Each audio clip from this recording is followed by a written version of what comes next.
Hello friends, केम छो? Welcome to kitchen with सेज। आई होप કે તમે બધા જ મજામાં હશો અને સેજ વોરાના જય જિનેન્દ્ર। હવે આજે આપણે શું શીખીશું?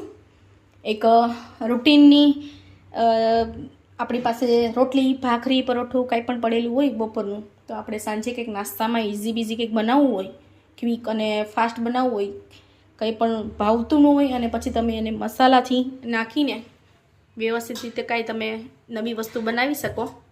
તો હું આજે લઈને આવેલી છું વઘારેલી ભાખરી।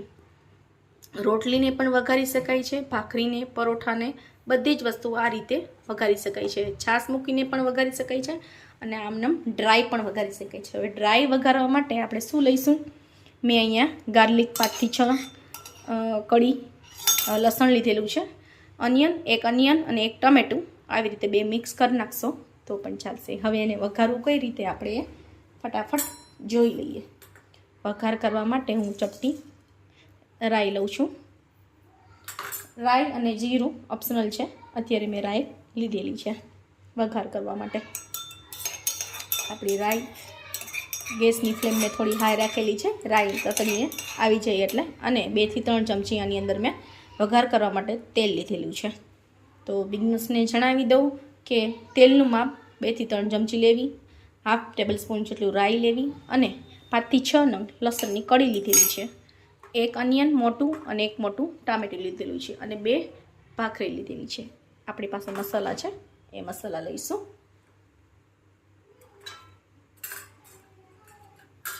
રાઈ તતડે એટલે એની અંદર આપણે ગાર્લિક એડ કરીશું।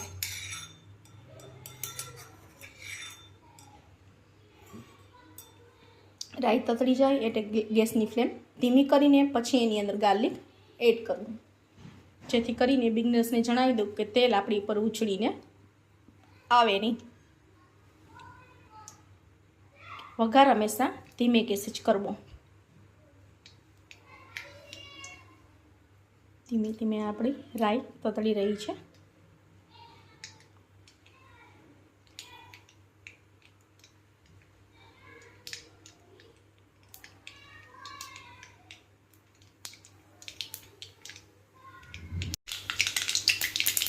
ધીમે ધીમે આપણી રાઈ તતડી ગઈ છે।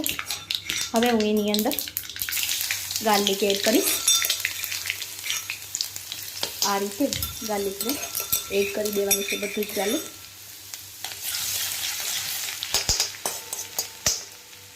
ઓનિયન અને ગાર્લિક બે ઓપ્શનલ છે, જો તમારે જૈન બનાવી રહ્યા હોય તો આની અંદર ઓનલી ટામેટાં નાખવા। ગાર્લિક તતડી જાય એટલે એની અંદર ઓનિયન અને ગાર્લિક બેવું એડ કરી દઈશું। એડ કર્યા પછી ગેસની ફ્લેમ ધીમી રાખી આવી રીતે એડ કર્યા પછી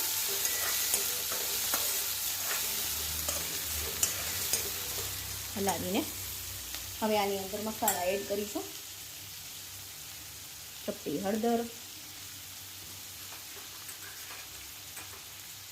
ચપટી લાલ મરચું, તીખું તમને જેટલું ફાવતું હોય એટલું વધતા ઓછા પ્રમાણમાં તમે નાખી શકો છો। અને ભાખરી જો સોલ્ટી હોય તો એ પ્રમાણે સોલ્ટ નાખવું, અને જો ભાખરીમાં સોલ્ટ ના નાખેલું હોય, મીઠું ના નાખેલું હોય તો એ પ્રમાણે અત્યારે વઘાર કરવામાં મીઠું નાખવું સ્વાદ પ્રમાણે। બસ આટલા જ મસાલા આપણે જરૂર પડશે, આનાથી વધારે કોઈ મસાલા એડ કરવાની જરૂર નથી। થોડું બધું સતળાઈ જાય, હવે ગેસની ફ્લેમ થોડી ફાસ્ટ કરી નાખું છું। થોડું બધું જ સતળાઈ જાય પછી આપણે આની અંદર ભાખરીને એડ કરીશું।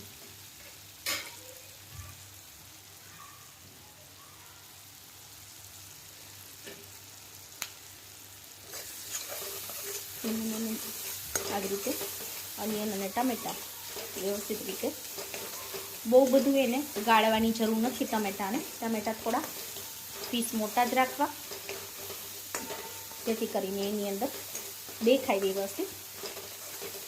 આ રીતે સતળાઈ ગયું છે હવે આપણું।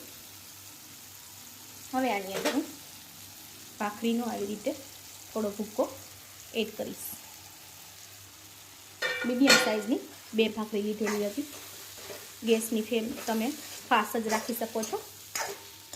કોઈ જ બળવાની અત્યારે પોસિબિલિટી નથી, તકલીફ નહીં પડે. આ રીતે જુઓ આપણો વઘારેલો રોટલો, આ રીતે ભાખરી, રોટલાને પણ આવી રીતે વઘારી શકો છો. અત્યારે મેં ઘઉં બાજરાની ભાખરી લીધેલી હતી. ભાખરીનો વિડીયો પણ ઓલરેડી આગળ મૂકેલો છે મેં. ઘઉં બાજરાની ભાખરી કઈ રીતે બનાવી એ મેં આગળ વિડીયો મૂકેલો છે. જુઓ હવે આ થઈ ગયું છે. ગેસની ફ્લેમ બંધ કરી દઉં છું. હવે આની અંદર તમે કોરિએન્ડર ભભરાવીને પણ સર્વ કરી શકો છો. હવે તમે આને ઇઝીલી ગરમ ગરમ સર્વ કરીને ખાઈ શકો છો. Thank you for watching. Thank you friends. હજુ પણ આમાં કંઈ જાણવું હોય તો જરૂરથી મને જણાવજો. મારા દર્શક મિત્રો જરૂરથી મારી રેસીપી જોઈ રહ્યા હશે અને આઈ એમ વેરી સોરી કે હું હમણાં મારા વિડીયોઝ અપલોડ નથી કરી શકી. મને સપોર્ટ કરવા માટે મારા સબસ્ક્રાઈબર જરૂરથી મને સપોર્ટ કરજો. Thank you very much. Thank you friends.